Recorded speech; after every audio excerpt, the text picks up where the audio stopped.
Radhe Radhe everyone, welcome back to my YouTube channel. आज हम लोग पढ़ने वाले हैं रिसर्च एथिक्स। सबसे पहले समझते हैं रिसर्च एथिक्स सिंपल लैंग्वेज में। रिसर्च एथिक्स का मतलब है रिसर्च करते वक्त ऑनेस्टी, रिस्पॉन्सिबिलिटी और फेयरनेस फॉलो करना।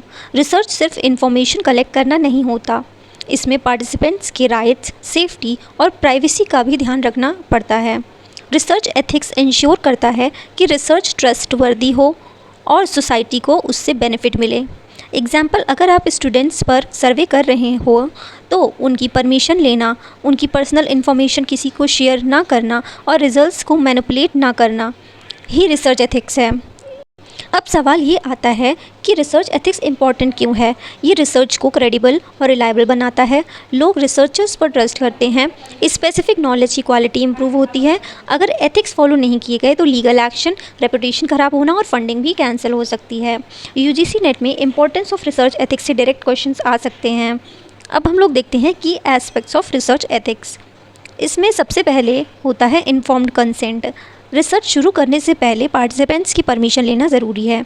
सेकेंड होता है प्रोटेक्शन ऑफ पार्टिसिपेंट्स, मतलब पार्टिसिपेंट्स की फ़िज़िकल और मेंटल सेफ्टी का ध्यान रखना। थर्ड है अवॉइडिंग हार्म, रिसर्च की वजह से किसी को नुकसान नहीं होना चाहिए। फोर्थ है डाटा इंटीग्रिटी, डाटा को ऑनेस्टली कलेक्ट और प्रेजेंट करना। फेक या मैनिपुलेटेड डाटा यूज़ नहीं करना। फिफ्थ है कॉन्फिडेंशियलिटी, पार्टिसिपेंट्स की पर्सनल इन्फॉर्मेशन सीक्रेट रखनी चाहिए। सिक्स्थ है respect for participants, her participant के साथ रिस्पेक्ट और इक्वालिटी से बिहेव करना। सेवेंथ है एनिमल वेलफेयर, एनिमल रिसर्च में अननेसेसरी पेन अवॉइड करना चाहिए। एट्थ है सोशल रिस्पॉन्सिबिलिटी, रिसर्च का ऑब्जेक्टिव सोसाइटी का बेनिफिट होना चाहिए। नाइन्थ है ऑनेस्टी एंड इंटीग्रिटी, रिसर्च के हर स्टेप में ऑनेस्टी मेंटेन करनी चाहिए।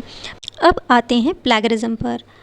सिंपल लैंग्वेज में किसी और के आइडियाज़, वर्ड्स या रिसर्च को बिना क्रेडिट दिए अपना बताना प्लैगरिज्म कहलाता है। ये इंटेंशनली भी हो सकता है और कभी कभी अननोइंगली भी। इंटरनेट से पैराग्राफ कॉपी करके अपने असाइनमेंट में लिख देना बिना रेफरेंस दिए, ये प्लैगरिज्म है।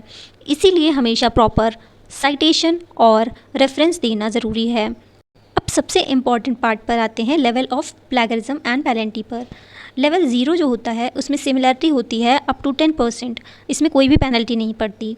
लेवल 1 होता है जिसमें सिमिलरिटी 10% टू 40% होती है। रिसर्च को रिवाइज करा जाता है, दोबारा से सबमिट करना पड़ता है। लेवल 2 आता है, सिमिलरिटी 40% टू 60% होती है। इसमें पेनल्टी और भी स्ट्रिक्ट हो जाती है और रिवीजन के साथ डिसिप्लिनरी एक्शन भी हो सकता है।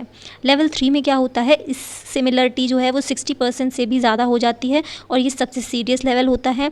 थीसिस रिजेक्ट हो जाता है और रजिस्ट्रेशन कैंसिल तक हो सकता है। ये कुछ इंपॉर्टेंट नोट्स हैं जो कि यूजीसी नेट एग्ज़ाम के लिए बहुत ही इंपॉर्टेंट है। इनसे काफ़ी बार क्वेश्चंस पूछे गए हैं, तो आप इनको अच्छी तरह पढ़ लें और नोट भी कर लें। अगर आप कोई वीडियो हेल्पफुल लगी हो तो लाइक, शेयर, सब्सक्राइब ज़रूर करें और कमेंट्स में बताइए कि अगला यूजीसी नेट टॉपिक किस पर चाहिए। Thank you for watching. All the best for your exams. Radhe Radhe.